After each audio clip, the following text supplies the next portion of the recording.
Sakon Yamamoto, once a rising star in Formula One, now making waves in the world of Japanese politics.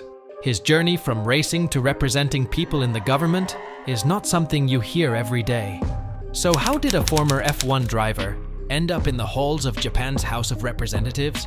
Let's dive into this fascinating story of reinvention, resilience, and new beginnings.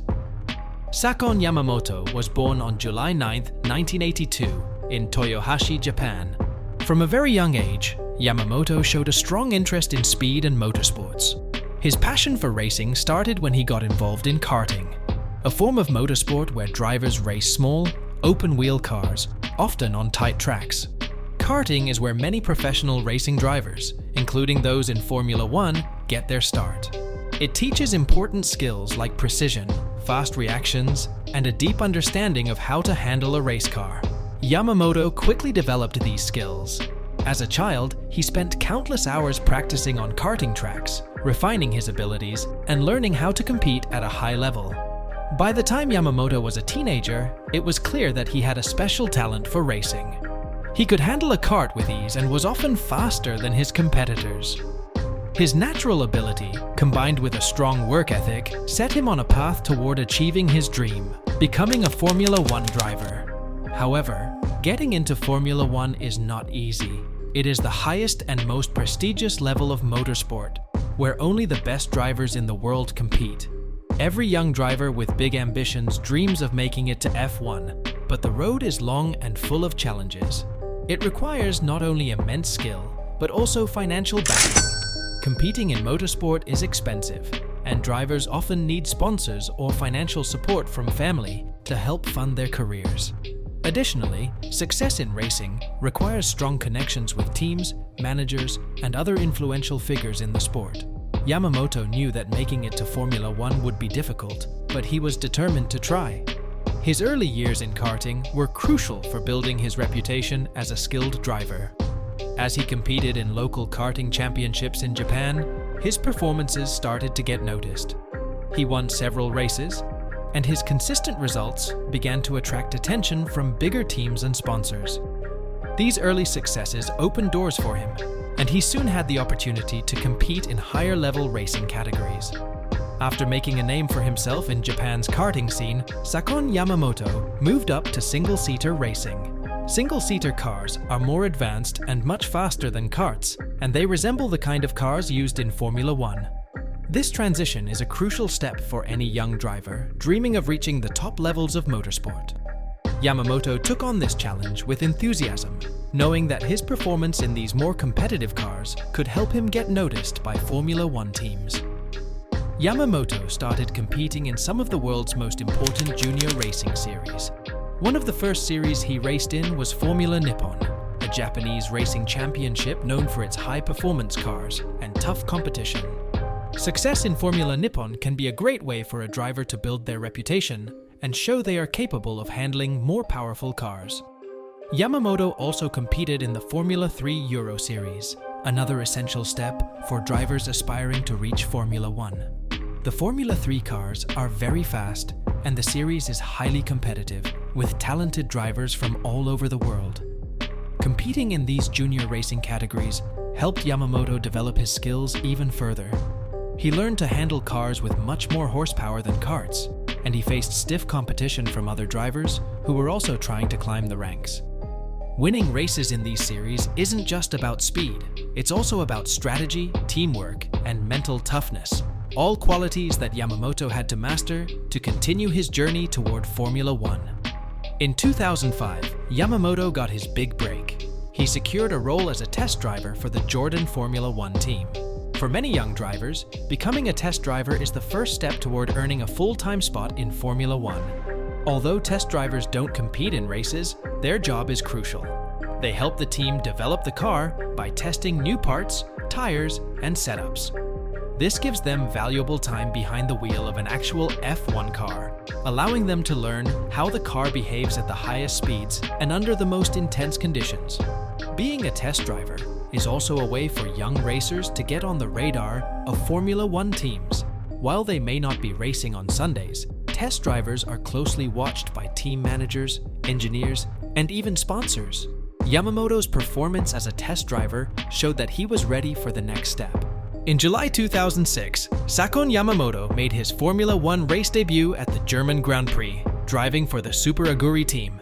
This was a big moment in his career, but he faced many challenges right from the start. Super Aguri was a small new team, with limited resources compared to the big teams like Ferrari, McLaren, and Mercedes. Without the financial power to develop a fast and competitive car, Super Aguri struggled to keep up with the rest of the grid. This meant that Yamamoto often found himself at the back of the pack, racing just to finish the race rather than to compete for points or podiums. Despite these difficulties, Yamamoto showed great perseverance. He was known for his hard work and determination, even when things didn't go his way.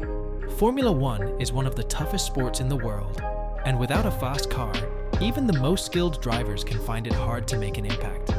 Yamamoto knew that he was fighting an uphill battle, but he refused to give up. Over the course of his Formula One career, Yamamoto raced for 3 different teams: Super Aguri, Spiker, and HRT. Unfortunately, all of these teams faced similar challenges. They were smaller teams without the big budgets needed to develop competitive cars. This left Yamamoto constantly fighting at the back of the grid. In many races, his main goal was simply to finish, as mechanical failures and lack of speed were common problems. Mechanical failures were a big issue during Yamamoto's time in Formula One. With limited funding, smaller teams often couldn't afford the best parts or the latest technology, which meant that their cars were less reliable. Yamamoto experienced several races where his car broke down, forcing him to retire early. This was incredibly frustrating for a driver who wanted to prove his talent, but was held back by the equipment he was given. Another major challenge Yamamoto faced was being labeled a pay driver. In Formula One, some teams rely on drivers who bring sponsorship money to help fund the team. These drivers, known as pay drivers, often face criticism because they are seen as getting their seat due to money rather than talent. Yamamoto, unfortunately, fell into this category because his financial backing played a role in securing his spot on smaller teams. As a pay driver, Yamamoto received criticism from fans and the media, who sometimes overlooked his skills as a driver. They saw him as someone who was in the sport because of sponsorship money, rather than his racing abilities.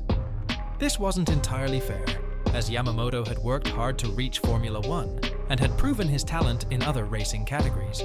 However, in the world of Formula One, where results matter most, it was difficult for him to shake off this label. Sakon Yamamoto's time in Formula One was marked by several notable struggles.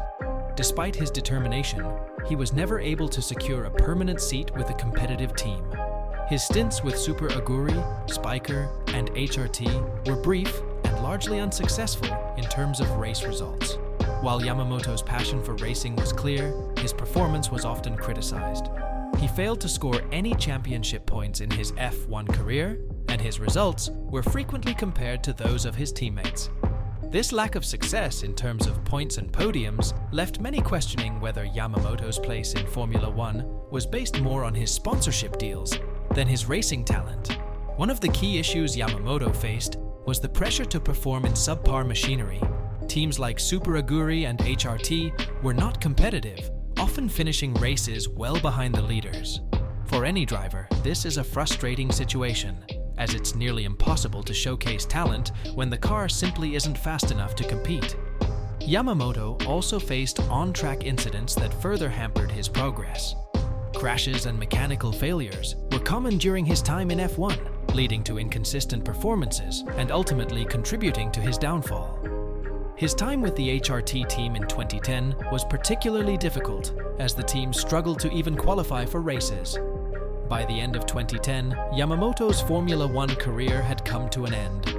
With no competitive results to speak of, he found himself out of a seat and out of the sport.